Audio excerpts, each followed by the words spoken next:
UP के मुख्यमंत्री योगी आदित्यनाथ ने आज गाजीपुर का दौरा किया। अपने दौरे के तहत मुख्यमंत्री योगी आदित्यनाथ गाजीपुर के जखनिया क्षेत्र स्थित हथियाराम और भुरकुड़ा मठ पहुंचे। दोनों मठों में मुख्यमंत्री योगी आदित्यनाथ ने दर्शन पूजन करने के साथ पौधारोपण भी किया। गाजीपुर दौरे के दौरान मुख्यमंत्री महंत रामाश्रय दास पीजी कॉलेज पहुंचे और ब्रह्मलीन महंत रामाश्रय दास जी की प्रतिमा का अनावरण भी किया। ऐसे में मुख्यमंत्री योगी आदित्यनाथ ने प्रबुद्ध जनों के साथ संवाद भी किया।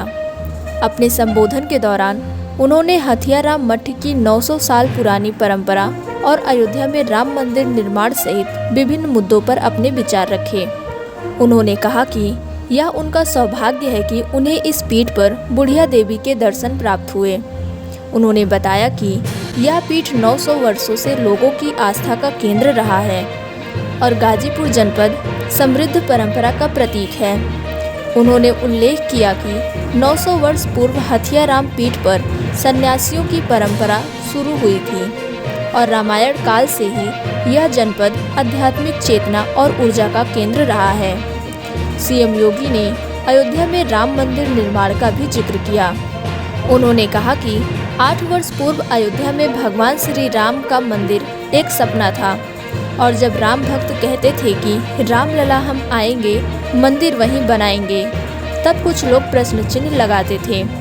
ऐसे में उन्होंने जोर देते हुए कहा कि सत्य संकल्प के साथ सभी लक्ष्य और सपने पूरे होते हैं।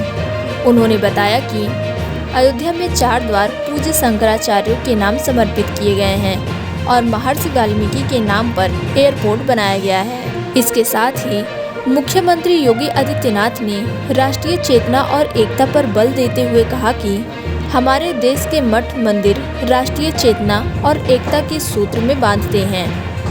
उन्होंने हर भारतीय के मन में भारतीयता का भाव होने की बात कही। उन्होंने कहा कि जाति, धर्म, भाषा और क्षेत्रीयता से ऊपर उठकर एकजुटता से काम करना होगा और अच्छे कार्यों का समर्थन करना होगा। आगे मुख्यमंत्री योगी आदित्यनाथ ने क्या कुछ कहा, सुनिए।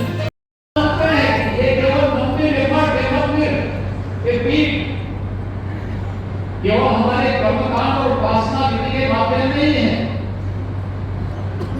यह हमारी आध्यात्मिक ऊर्जा के साथ साथ राष्ट्रीय एकता के लिए आधार स्तंभ है। देश को एकता के सूत्र में बांधने के माध्यम से जब समाज में जाति के नाम पर बांटने की दुष्प्रभाव दुष्प्रचार किया जा रहा हो, दुष्प्रवृत्ति पैदा हुई हो, अपने स्वार्थ के लिए देश को नुकसान पहुंचा, अपनी परंपरा को कोसना, विरासत को अपमानित करना, महापुरुषों के प्रति अपमानजनक टिप्पणी करना, यह राष्ट्रीय स्वार्थों के लिए भी और साथ साथ स्वयं दूसरों के बहकावे में आकर ये उत्तरदायित्व तो हमारे मठ मंदिरों के ऊपर आ जाता है कि वह फिर से राष्ट्रीय चेतना को जागरूक करने के लिए संभावना जो हर भारतीय के मन में राष्ट्रीयता का भाव पैदा कर सके, उन्हें एकता के सूत्र में बांध सके। क्योंकि मैं बार बार इस बात को देखता हूं, क्या सुझा करके देखिए, जब भी हम बटे थे वो करते थे,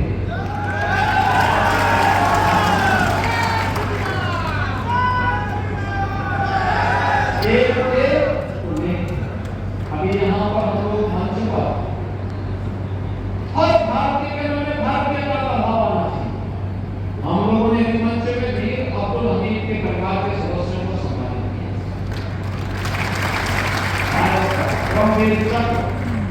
भारत माता के सपूत को प्राप्त हुआ, जिन्होंने 1965 के युद्ध में दुश्मन देश पाकिस्तान को नामों चली चलाने में भारत माता की पुत्र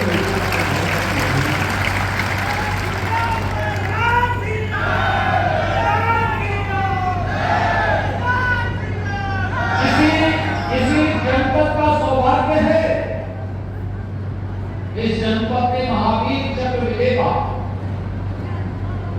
गांधी जी के प्रकार के सदस्यों को भी और देश के अंदर सर्वाधिक सैनिक देने वाला गांव गौहर भी इसी के अंदर है।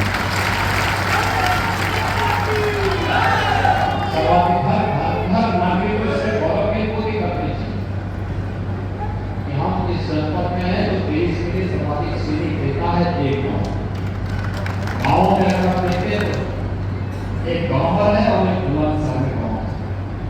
बहनों और भाइयों, ये हमारा राष्ट्रीय दायित्व बनता है और उस दायित्व के लिए हम लोग हमेशा भगवान श्री कृष्ण की इस वाणी को, इस उपदेश को अपने जीवन का हिस्सा मानते हैं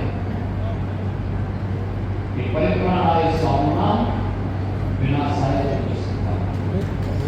सज्जनों का संरक्षण होना चाहिए। इसके लिए विकास के कार्य भी होने चाहिए। मठ मंदिरों के पुनरुद्धार के लिए सहयोग किया जाना चाहिए। अपने पूज्य संतों की, ऋषि मुनियों की परंपरा पर गौरव की अनुभूति करते हुए उस क्षेत्र के विकास में भी सरकार को योगदान दे सकती है कि हमारा गौरव होता है।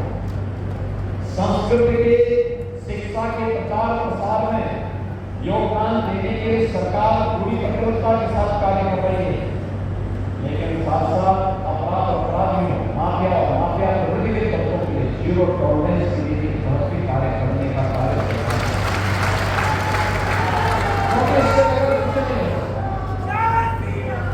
क्योंकि यही तो भगवान राम और भगवान कृष्ण की शिक्षा है। अच्छा कोई भी करे उसका समर्थन करे, हर प्रकार से आगे बढ़ाने के लिए प्रेरित करिए। इसके परिवार से परिवारवाद से मदद करिए, जाति से मदद करके, क्षेत्र से मदद करके, भाषा से मदद करके हमें एकजुट होकर के कार्य करना है। लेकिन अगर कोई व्यक्ति हमारा कितना भी सरकार क्यों न हो, अगर वह व्यक्ति राष्ट्रीयता को क्षति पहुंचा रहा है, भारत और भारतीयता को नुकसान पहुंचा रहा है, तो फिर हम लोगों को उसका जवाब देने के लिए भी समाज को तैयार रहना होगा, अपने आप को तैयार करना होगा। आदर्शों की स्थापना के लिए निरंतर प्रयत्नशील है।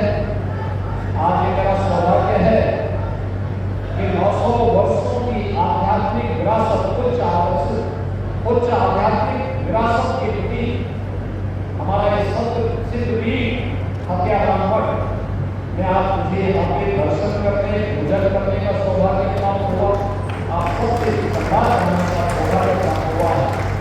मैं आज के अवसर पर के पूज्य पीठाधीश्वर महामंडलेश्वर पूज्य स्वामी श्री भवानी नंदन जी महाराज और उनसे जुड़े हुए सभी शिष्यों का मैं कैसे आभारी हूँ कि उन्होंने आज के आयोजन में यहाँ पर एकत्र रहे और इस आयोजन में मुझे देवी भगवती माँ बराबा बुढ़िया माई का दर्शन करने का सौभाग्य उन्होंने दिया है।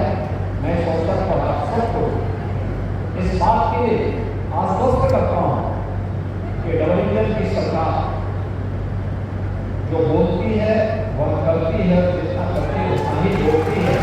आप सबको मां भगवती का आशीर्वाद, उनकी कृपा निरंतर प्राप्त होता रहे, इस विश्वास के साथ मैं अपनी वाणी को यही के ग्राम देता हूँ। धन्यवाद। जय जय